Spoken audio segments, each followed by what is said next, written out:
A partir de agora, você acompanha Privatizar faz mal ao Brasil, um programa de política e formação sindical. Memória, geopolítica, cultura, esporte e sindicalização, o petróleo tem que ser nosso são alguns dos temas que iremos abordar. Olá, ouvintes internautas, aqui é a jornalista Rosa Maria Corrêa com vocês. A gente está começando aqui mais um programa Privatizar faz mal ao Brasil e hoje nós estamos aqui com dois convidados bastante importantes. A gente está contando aqui com muito prazer a presença do Arão da Providência Araújo Filho, ele era da etnia de Guajajara, é advogado, e a gente convidou o Arão justamente para a gente repercutir todas as questões ligadas ao setor indígena. Tudo bem, Arão? Como vai?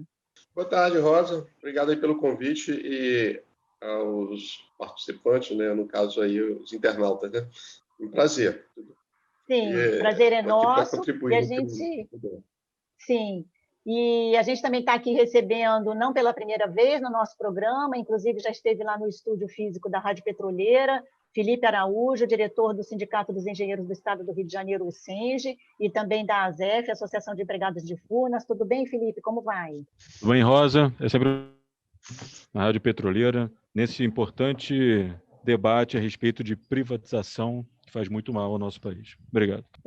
Hoje a gente está aqui, né, com essa presença do Arão e a gente quer discutir justamente, né, essa questão que super envolve a questão, né, do privatismo, que são justamente as ações ligadas, né, a terras. Né? No Brasil, a gente sabe a longa data que a gente tem bastante problema com relação a isso e muitas, inclusive, injustiças. Né? Finalmente, né, o Arão ele é especializado em direito processual civil, né, e ele acompanha bem de perto as questões ligadas, né, à etnia indígena, às etnias, né, e ele traz para a gente as últimas informações sobre né, essas implementações que estão sendo finalmente feitas, vindas ainda da Constituição de 88, e que só estão acontecendo agora por conta de determinações da Justiça, né, Arão? Como é que está essa situação hoje, por favor?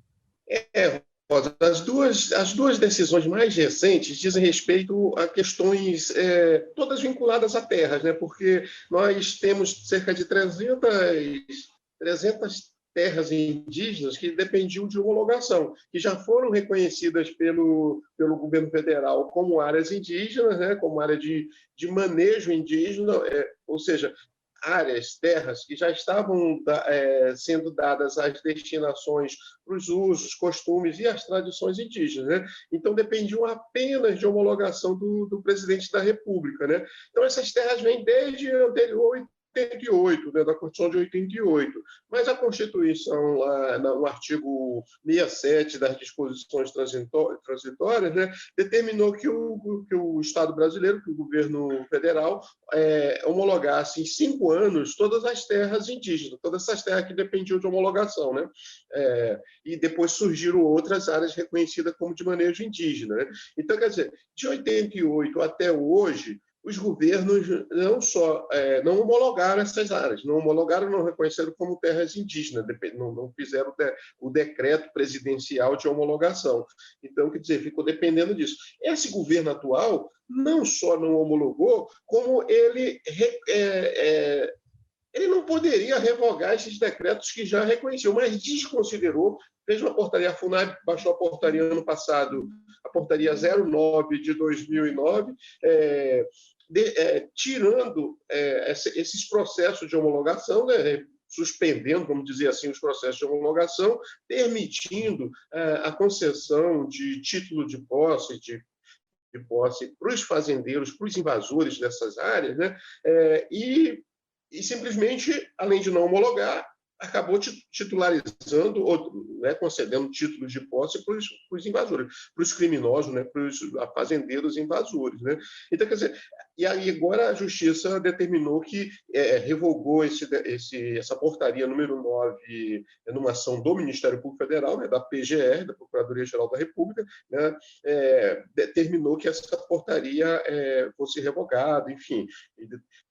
Outra questão também, que também tem a ver com a área indígena, o pessoal vai entender, vocês vão entender, né, que é a questão do indígena não aldeado. Né? O governo, para reduzir entre aspas, né? Não é para reduzir, porque tem a ver com terra, né? Com áreas indígenas. Né? Então, para o governo, sob o pretexto, né? Sobre a alegação de que iria reduzir o número de indígenas beneficiários das políticas públicas, né? Sob essa alegação, ele determinou que só iria atender, só iria prestar serviço, por exemplo, vacinação, só dar vacinação prioritária, né? Porque é um segmento social que tem prioridade nas imunizações, né? Ou seja, exatamente por conta de não ter, por conta dos nossos antepassados não terem sido expostos a vários vírus, pragas, enfim, que o europeu já vivenciou e já tem os anticorpos. Então, quer dizer, nós temos a nossa imunidade mais baixa. Então, nós sempre tivemos, né, prioridade nas campanhas de imunizações. Né? Aí esse governo agora dizendo o seguinte, não, nós vamos vacinar, vai ter prioridade e tal, mas só para os aldeados. Isso significa o quê? Significa que só os indígenas, não só na questão da vacinação, né, mas na questão da assistência de um modo geral. Então, só os indígenas que estão em áreas homologadas, áreas reconhecidamente já pelo governo federal, é que seriam beneficiários dessas políticas públicas, né, vamos dizer assim.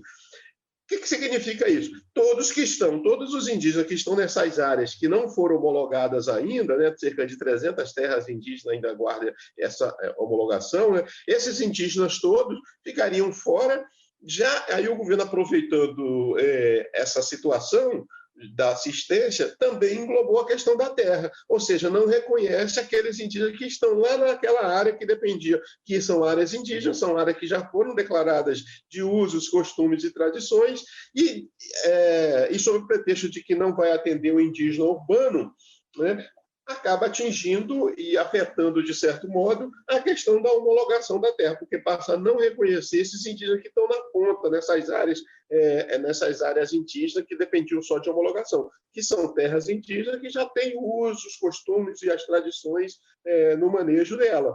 Então, quer dizer, ele utiliza... Aí vieram as duas decisões judiciais em medidas já ajuizadas em ações coletivas, né, medidas ajuizadas pelo Ministério Público Federal, né, determinando o seguinte, não, o governo não só tem que vacinar e prestar assistência a todos os indígenas, seja eles de áreas indígenas ou não, ou urbanos, enfim, especialmente os urbanos, né, não só implemente as políticas públicas, como a vacinação, por exemplo, né, que tem uma decisão específica para a vacina, né, como determinou que cadastrasse todos os indígenas que estão em situação urbana. Então, quer dizer, são duas decisões judiciais importantes que tocam diretamente na terra.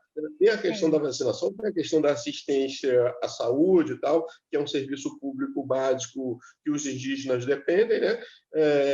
Mas o principal disso é a terra. Né? Então, quer dizer, agora a luta para grave retrocesso desse governo, né, Arão? Exatamente. Esse governo é um governo do mal, né? Vamos dizer assim, um governo fascista mesmo. Né? Não tenho meias palavras, porque é um governo mesmo declaradamente, assumidamente, ele mesmo fala. Totalmente voltado a essa questão de dar sempre mais para esse setor privado. Né? A gente queria agora repercutir com o Felipe nessa mesma linha, né, da questão da privatização. A gente soube no dia 24 de janeiro passado, né, que o então, né, presidente da Eletrobras, o Wilson Ferreira Júnior, pediu demissão. Agora, isso aí nada mais é do que uma dança das cadeiras ali no governo, né? A imprensa, até a mídia empresarial, se aproveitou, né, dessa notícia, os economistas de plantão também, para fazerem ali um jogo de cena, dizer que a privatização estava dando uma segurada na privatização da Eletrobras, com a saída dele, que foi colocado lá para fazer isso ainda por Temer, né? Mas a gente sabe que ele, por exemplo, acabou indo ali para a presidência da BR Distribuidora, né? Ainda está nessa fase de assumir o cargo, mas que isso também também se tratou de uma jogada ali, porque estava nas vésperas ali daquele, né, de todo aquele circo, né, armado no Congresso, para poder viabilizar também ali a candidatura do governo, né, Felipe? Como é que você está avaliando esse episódio? E também queria aproveitar para você dar aí um informe dos eletricitários aí nesse momento na luta. Rosa, o que aconteceu aqui, muita gente inicialmente deu gritos de vitória, né? Claro que a gente tem que dar, porque a gente está desde É 2016, menos mais um de ali, 3 né? anos. Mais de 3 anos que esse cidadão está querendo que ele saísse de lá. Porque, na verdade, nós eletricitários prezamos muito, temos muito orgulho da nossa capacidade técnica e de quem está à frente das nossas empresas. Né? Geralmente, a gente pode ter até uma orientação A, orientação B política, porque o cargo é posto politicamente, mas as pessoas postas politicamente, usualmente, são pessoas com alguma capacidade técnica e com algum interesse de presidir a empresa. O Wilson ele até tem capacidade técnica, alguma, mas ele não tem interesse nenhum em presidir a empresa. Ele quer vender a empresa. O cara é lobista. Então, ele entrou em 2016 dizendo, fazendo discurso nas empresas, rodou todas as empresas, dizendo que as empresas estatais são essenciais, falando que é a maior empresa da América Latina, consolidar a energia, coisa do futuro e tal, não sei o que lá. E depois de alguns meses, tirou a pele de cordeiro, se mostrou o lobo que é, Não, e né? assim, truculento, né, Felipe? Porque teve aquele episódio do lançamento do plano de demissão voluntária, né, que ele chamou de, imagina, né, os funcionários de vagabundos. Logo em Completamente, né? 2017. Ele entrou em 2016, alguns meses depois, mudou o posicionamento sem dar explicação nenhuma. Aí você vê que grande líder é esse, né? Que a imprensa tanto fica falando, batendo o tambor. Que grande líder é esse? O cara é presidente da minha empresa. Do dia para a noite muda o posicionamento 180 graus, não dá satisfação nenhuma para o seu comandado. A satisfação que ele dá é chamar a gente de vagabundo. Não, Que inclusive líder é sai da esse? empresa agora com louros para assumir a BR Distribuidora, quer dizer, privatizada agora, né? Mas não deixa de É o ser que uma ele, gigante é o do que ele queria há setor. muito tempo, né, Rosa? Em 2017, inclusive, rasgando o estatuto da própria empresa que presidia, ele ficou arvorado em, acho que, 7 conselhos de administração para ter o controle absoluto de todas as empresas. Só que isso é proibido pelo estatuto da empresa. Nem ele e nem o conselho de administração. O conselho de administração se omitiu. O conselho de administração é o maior protetor do estatuto e se omitiu. A gente viu com repúdio, né, o que o presidente de administração atual fez, agora na saída, fez uma carta rasgando seda para o Wilson, dizendo que ele era maravilhoso, dizendo que vão sentir saudade dele. Ninguém vai sentir saudade daquele homem. Ninguém vai sentir saudade desse presidente. Ninguém, absolutamente ninguém. Nem aqueles que estão do lado dele, porque, na verdade, eles não se gostam, né? Eles são pessoas que estão ali por conveniência. Então, e o presidente de administração, o presidente do conselho de administração, fazer elogios a uma pessoa que rasgou o estatuto da empresa é algo muito preocupante. Se já não fosse preocupante, ele terminar a carta dele com o slogan de campanha do presidente. Pois é. O que mostra o completo fisiologismo daquilo, né? Sim. É uma galera que... O uso de a gente cargos, vê, né, públicos. a gente vê que não, as pessoas criticam, o que a pessoa critica da boca para fora, em época de campanha, então não se resume, não se traduz em realidade de forma alguma. Algumas pessoas que foram levadas aí para uma onda bolsonarista, na verdade a maioria foi uma onda antipetista, por essa imprensa que Aí você... juntou também toda a máquina de fake news, que a gente já ficou sabendo, de tudo que aconteceu, né? Sim. Nossa democracia é completamente questionável, né, depois daquela Sim. campanha. Mas os jornalistas, e maus jornalistas, na verdade, são catequizadores de uma seita neoliberal. Não são jornalistas. Jornalista é outra coisa, né? Sim. Eles colocam agora, como você bem disse, que o Wilson sair agora acabou. Apocalipse 2.0, da 4.0, o Wilson saiu. Gente, o Wilson é o presidente de uma empresa, acabou. O nosso projeto de lei está na Câmara. Isso daí é uma convocação ao Deus Mercado que pressione os seus congressistas para poder botar Arthur Lira como colocaram. Sim. E a resposta foi dada pelo Congresso. Você vê como o nosso Congresso está cooptado pelo mercado. É aterrador esse negócio. 302 a 145 é preocupante, né? E não é de hoje. Na verdade, uma leitura que eu faço disso é aquela leitura que se fez antes e agora se pensou que não, mas agora a gente tem uma reconfirmação disso. Brasil nunca foi do PT. PSDB nunca foi e nunca será de Bolsonaro. Brasil é do Centrão. Brasil, gente, é um refém de uma entidade chamada Centrão. E vocês vão ver daqui para frente, essa votação, Centrão cobrou seu preço. Na próxima vai cobrar o seu preço, na reforma vai cobrar o seu preço. A gente vê que são os partidos que sempre reelegem todos que eles querem. Vem campanha, vai campanha, passa presidente.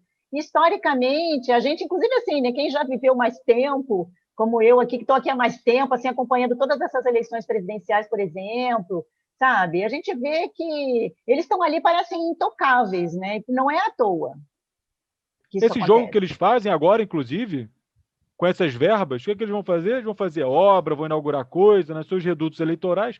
Sim. Infelizmente, nossa população despolitizada, na verdade, e o trabalho deles o tempo inteiro é para essa questão eleitoreira, né? E sempre trabalhando em função disso, daqueles nomes que estão ali há muitas décadas já. Não é uma pauta, exatamente o que você falou, não é uma pauta política, não, é uma pauta eleitoral, isso, sempre. O tempo todo. Então, agora, a gente sabe que o Bolsonaro participou disso aí, né? Quando ele era deputado. Participou e participa. Sim. Ele tá refém daquilo que ele participou. Participou, assim, de forma periférica, é claro, a gente tem que reconhecer isso. Dança também dos partidos, né? Que ele entrou e saiu de vários partidos. Porque o Bolsonaro nunca foi nada. Sim. Né? Ele foi de forma periférica porque ele nunca foi nada, era baixo clero, ele não era centrão, ele não coordenava nada. Ele nunca foi nada especificamente, nada. Né? De forma alguma, tanto que os trambiques. Mas ali você vê que hoje, mesmo hoje, né, Felipe, a gente vê que esse centrão, assim, quem compõe são esses deputados com essas características, né? Eles ficam ali, né, dão o voto, servem para isso aí, para engrossar a votação. Você conseguiu 302 votos, quem são esses deputados? São esses aí que ficam no anonimato ali. Né? Esses deputados são a versão capitalista política. Eles estão ali para lucrar. E eles estão ali para lucrar e extrair o máximo possível. Sempre. Não importa qual é o dano que eles vão causar ao meio ambiente, né, político, ou à população, não importa. Desde que eles consigam ganhar uma grana depois para a Disney, para onde eles quiserem que seja bom, eles fazem. Então é a versão capitalista política que a gente tem. É um individualismo extremo. E é isso que eles vêm fazendo e a gente sabe, né? Queria levar um pouquinho esse debate para essas questões que o Arão trouxe, né, Arão? Porque assim a gente vê o quanto que esse Congresso também não se dispõe a lutar por pontos fundamentais como esses que você trouxe. Imagina, da Constituição de 1988, que ficaram lá para ser implementados e que não, que assim, só com uma determinação da justiça agora. E a gente vê que agora, por conta de muita luta que está surgindo, inclusive envolvendo esses países do exterior que estão pressionando também um pouco aí o governo Bolsonaro, não, Arão? É muito triste, né? A gente chegar a um ponto desse, parece que nós chegamos no momento em que o dono, entre aspas, né, porque não é dono, né, das terras chegaram agora e estão dizendo, olha, vocês, os indígenas, protegeram esses anos todos, podem sair, podem ir embora, que nós agora vamos pegar as terras. E todo aquele passado de massacre que fizeram, desde que chegaram aqui, lá naqueles 1500, de nada... Como é que fica isso, né, hoje? Passado e presente de massacre. Né? Pois é, como o Felipe falou aí, o Felipe falou muito bem nessa questão do Congresso, né? Nós temos cerca de 100 vamos botar por baixo aí, 100 projetos de emendas constitucionais e projetos de leis tramitando no Congresso Nacional para retirar esses direitos indígenas. Nós tivemos uma luta muito grande, né, de manter esse direito indígena até hoje, o direito constitucional que eu estou falando, né, os princípios, os valores constitucionais do direito indígena, eles não foram alterados. É um dos poucos direitos que a Constituição, que nós conseguimos manter até hoje, né? Princípios básicos do direito indígena, né? que são a indisponibilidade, inalienabilidade, imprescritibilidade, direito de ordem pública, né? Ou seja, o Ministério Público intervém, é um direito que todos temos que defender, né? Todos nós temos obrigação pela Constituição de defender os direitos indígenas, assim como os direitos das crianças, né? Dos idosos. Esses direitos, eles estão ali postos na Constituição e são princípios que eu entendo que são valores universais que deveria, inclusive, fazer parte do currículo escolar, do currículo das universidades, da grade curricular de todos os ensinos, e, no entanto, nós não temos. Eu, por exemplo, tenho especialização em direito indígena, mas me especializei por minha conta, né?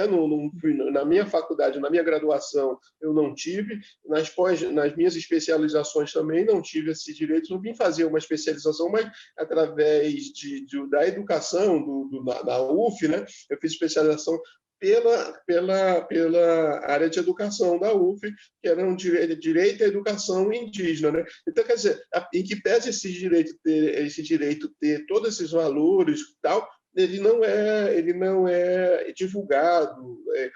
Inclusive, seria muito bom se estivesse na grade curricular dos estudantes, né, da escola pública, enfim, da universidade, tivesse uma matéria dessa, para não ter tanto ódio como nós temos hoje na sociedade. A própria sociedade odeia os direitos indígenas, odeia os indígenas por conta exatamente de não saber os valores, que tem a ver com o direito indígena, tem a ver com os usos, os costumes e as tradições indígenas, por exemplo, na Sim. terra, para você... As próprias línguas, né, Arão? As próprias línguas, que é muito básico, né? Você conhecer... Nós temos cerca de 300 línguas. Então, se eu não me engano, foi em 2018, uma coisa bem recente, que algumas universidades, por exemplo, que eu soube, né? Por exemplo, o UNB tem, se eu não me engano, a USP também oferece cursos, não sei se a UERJ já oferece, né, o FRJ, mas coisa assim, falando de 2018, indígena, foi coisa de ontem, né? Exatamente, mas o que eu estou falando é o seguinte, não existe na grade curricular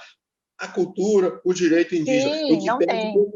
A 11.645, tem a Lei 11.645, que determina a obrigatoriedade de se ter na grade curricular os direitos às culturas indígenas e quilombolas, né? Então, afro e indígena, essas culturas, que para mim o pessoal fala muito em cultura, cinema, não sei o que tal, mas para mim cultura mesmo é quilombola, é indígena, caiçara, então, enfim, isso que são as culturas realmente de populações que praticam já vem da palavra, né? O que a gente vai cultuar? Né? Você vai cultuar o quê? É uma coisa tua ou é uma coisa que você está importando de fora? Aí é avaliar o que o país quer, né? Então, quer dizer, o direito indígena é um direito muito saudável, né? Então, quer dizer, se você está dando destinação à terra, nós estamos tratando de terra, tudo que eu trato na questão indígena envolve, porque é o principal, principalmente nesse governo aí, enfim, vamos dizer assim, mas eu entendo que Estado, partido político, governo, são todos indígenas. Eu não conheço nenhum governo que foi um governo pró-indígena, um Estado, um partido pró-indígena. Isso é incompatível, né? O direito indígena, você dá destinação, você manter floresta em pé, você dá usos, os costumes e as tradições, ou seja, você ter um agroflorestal, uma cultura agroflorestal, ou seja, orgânico. Né, produtos orgânicos, produtos agrícolas orgânicos. Tudo que os indígenas já falam há muito tempo, mas ninguém quer escutar, né, Arão? Exatamente. Nenhum governo implementou e tem essa visão, porque essa visão é a visão do futuro, não é para nós indígenas. Quando a gente fala de terra indígena, primeiro que indígena não tem terra. Isso aí só tem usos e os costumes, né? Só tem usufruto, né? Vamos dizer assim. Então, quer dizer, a terra não é nossa, não é minha, não é da etnia A, B ou C. Então, quer dizer, por isso que todo mundo, quando tem uma luta indígena, vai lá, defenda, porque vai ser bem defendido, independente de quem seja. Porque se for uma terra realmente para dar destinação indígena, e aquilo ali é uma destinação saudável, porque exatamente tem a ver com a destinação dela, a destinação para o futuro, para gerações futuras, né? Para nós humanos de um modo geral. Então, quer dizer, ainda bem que tem um grande contingente de indígenas dando destinação de terras indígenas, dando destinação para essa finalidade. Então, floresta em pé, nós queremos floresta em pé, nós queremos a agricultura de subsistência, nós queremos a agricultura agroflorestal, orgânica, enfim, vida.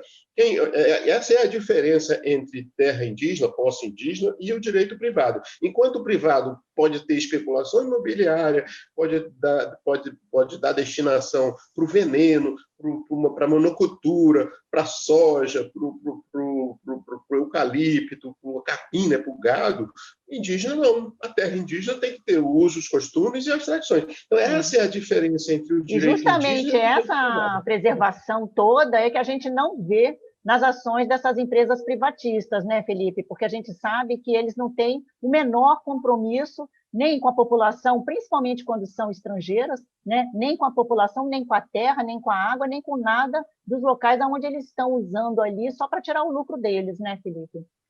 Exato. Haja visto o apagão que a gente teve no Amapá. Todo Sim, mundo lembra de que aconteceu há pouco tempo atrás, de uma população inteira negligenciada pelo Estado, porque era o Amapá. Isso é uma racialização, sim. Tem muita gente que não problematiza isso. Isso é uma racialização, sim. Aquelas pessoas lá são subclasse dentro da cabeça das pessoas, principalmente no Sudeste sul-brasileiro, que elas podem ficar um mês e tem que esperar, gente. Vai daqui a pouco voltar a luz, espera um pouco aí. Se isso fosse no Sul, no Sudeste, já tinha estourado guerra civil aqui, não podia ter. Então, o fato que muita gente desconhece é que aquela empresa Isolux, o dono daquela empresa não era um gerador de energia, não era um empresário gerador de energia que pô, deu mole. Não foi isso que aconteceu, não. A empresa estava quebrada, foi comprada por um fundo especulador. Um fundo, galera, não é um dono, é um fundo que compra empresas quebradas para tentar fazer ela reestruturar ela e vender logo depois, especulando que vai conseguir ganhar nessa operação. Esse tipo de empresa, rapina, estava controlando uma subestação central no fornecimento de energia para o Amapá. Quantas outras não estão fazendo a mesma no Brasil? Quantas outras? A maior parte do setor elétrico brasileiro já é privatizado. Pouca gente conhece isso também. Acha que a sim. Eletrobras é um monopólio, está controlando tudo sozinha. Não está. Estamos Como a resistindo bravamente Petrobras, né? aqui. A gente sempre fala aqui no programa que a Petrobras, quer dizer, a gente acabou de falar hoje mesmo aqui que a BR Distribuidora, por exemplo, eles têm um acordo de utilizar, imaginem, mesmo depois da privatização em julho de 2019, eles têm um acordo de ser parceiros com a Petrobras, onde eles mantêm o verde e amarelo, o design dos postos. Então, assim, para os brasileiros, a maioria acha que aquilo ali ainda é estatal, ainda é um Sim. posto do Brasil, sem saber que já foi privatizado. Então, a gente sabe que as estatais, assim como o Felipe acabou de falar da Eletrobras, estão passando por isso, né? Agora, o mais grave ainda dessa situação toda lá dos amapaenses é que quem justamente foi socorrer foi a estatal, né? Exato. Fomos nós, Eletronorte. E, aliás, muitos dos companheiros da Eletronorte vão ser demitidos agora, né? Sim, Por ficamos conta sabendo de também. pressão Foram do lá, nosso acordo fizeram todo coletivo o de trabalho. trabalho e agora estão aí na Berlinda para. Ou seus já foram, né, Felipe? Eu não estou acompanhando de perto essa situação. Acho que final Sim. de fevereiro está previsto agora. Na verdade, pelo acordo coletivo já era para ter sido antes, os sindicatos conseguiram protegê-los por conta da pandemia e agora estão tentando postergar ainda mais porque estamos na segunda onda da pandemia. Agora, sim, Tá- com certeza esse caso do Amapá foi um caso importante para a gente repercutir da diferença, né, como eu trouxe aqui, dessa responsabilidade das estatais com relação ao meio ambiente, né, com relação a reparar, como aconteceu, por exemplo, com a Vale, né, essa questão toda que aconteceu com Sim, a Vale do Rio sim. Uma privatizada, né, um total descaso com as pessoas que E a estavam envolvidas condescendência de ali. Estado é criminoso, né? Sim, Só para concluir, o pessoal tem uma noção, não é só o Estado, empregos e empresa privada, empresário inovador, sempre tem esses conceitos básicos, né? Mas o que o pessoal tem que se firmar é o seguinte: interesse público. Há interesse público estatal. Não há interesse público privada, tudo bem. Mas interesse público precisa de uma estatal forte, porque senão não há soberania do país. Se não há soberania do país, a gente vai para onde o vento vai. E se o vento vai para o lado ruim, a gente vai para o lado ruim. Isso não é país, gente. Isso é um conglomerado de gente torcendo para o pior, para o melhor e sempre vendo o pior acontecer. É a história brasileira. Se a gente não formos donos do nosso destino, se nós não formos soberanos, isso passa necessariamente por uma soberania energética, para a gente ter desenvolvimento soberano, a gente não vai, a gente sempre vai ser o tal do país do futuro. Nunca vai sim, ter esse e no futuro no caso do presente. Brasil, é uma infelicidade maior ainda, né? Um desastre maior ainda todo isso, né, Felipe? Porque a gente sabe que o Brasil é um país, né? A gente nem vai aqui começar a falar disso agora, que o nosso tempo aí não vai dar, mas é um país Tem tudo. riquíssimo, né? Estão aí os indígenas para provar isso, né? Resistindo, sobrevivendo, se embrenhando aí pelas matas ainda, tentando sobreviver. Né? A gente já está chegando, então, aqui, né, ao final do nosso programa. Eu queria dar assim um tempo para os nossos convidados se despedirem, por favor, dos internautas, começando por você, Arão, por favor. Foi um prazer estar participando aí, Rosa, e parabéns pelo programa, né, de vocês, os petroleiros aí, parabéns por esse programa, e aos ouvintes, o web, como é que chama? Aos internautas, né? Sim. Aos internautas com que acompanham o programa, um prazer, eu estou sempre à disposição aí, porque para mim, pode ter uma pessoa só me ouvindo, eu faço questão porque é um direito que não é divulgado, não é, como eu falei, não faz parte de grade curricular de nenhum colégio, nem escola pública, nem privada. Não é comum ter espaço para a palavra, né, Arão? Exatamente, não é comum. Então, quer dizer, eu aproveito todos os espaços que me chamam para eu poder falar, para eu divulgar esse direito, para eu divulgar para as pessoas... Aqui no programa tem canal aberto, viu? Sempre que vocês precisarem. Tá bom, Arão? Muito obrigada. Obrigado. Rapidamente, Felipe, uma despedida aí dos internautas. Bom, queria agradecer novamente o convite aqui, Rosa. A Rádio Petroleira sempre com esse canal aberto para a gente poder falar o que está acontecendo pelo Brasil, o que está sendo escondido pela mídia. Foi muito bom estar pessoalmente, agora virtualmente. Espero voltar aos nossos encontros presenciais. E queria falar para os nossos internautas que acessem os nossos perfis nas redes sociais do Energia Não é Mercadoria. Nossa campanha principal de resistência em defesa da soberania energética do Brasil é o canal Energia Não é Mercadoria. Estamos no Instagram, no Twitter, no Facebook e temos um site institucional também a respeito disso, mantido pelo Coletivo Nacional dos Eletricitários, que congregam todas as federações, sindicatos e associações do grupo Eletrobras. Venham com a gente resistir. Tá ótimo. Tivemos aqui, então, a participação do Arão da Providência Araújo Filho, da etnia Guajajara, advogado, trouxe questões aqui com relação, né, ao direito processual civil, e também recebemos hoje o Felipe Araújo, diretor do Sindicato dos Engenheiros do Estado do Rio de Janeiro, SENGE-RJ, e também diretor da Associação de Empregados de Furnas, ASEF. Agradeço demais a vocês dois aí pelo tempo disponibilizado aqui no programa. Peço aos internautas que compartilhem, né? Se gostaram, compartilhem em dobro. A gente está disponível no site do Sindipetro RJ, www.sindipetro.org.br. A nossa Rádio Petroleira também está nesse endereço disponível, Rádio Web, 24 horas. Vocês podem ouvir aí o programa, sempre lançado toda quinta-feira, a partir das 8 da noite. Um abraço a todos e até o próximo. Privatizar faz mal ao Brasil, um programa de política e formação sindical. Aqui nós discutimos memória, geopolítica, cultura, esporte, sindicalização. O petróleo tem que ser nosso. Fique conosco aqui na Rádio Petroleira e não perca a próxima edição do Privatizar faz mal ao Brasil.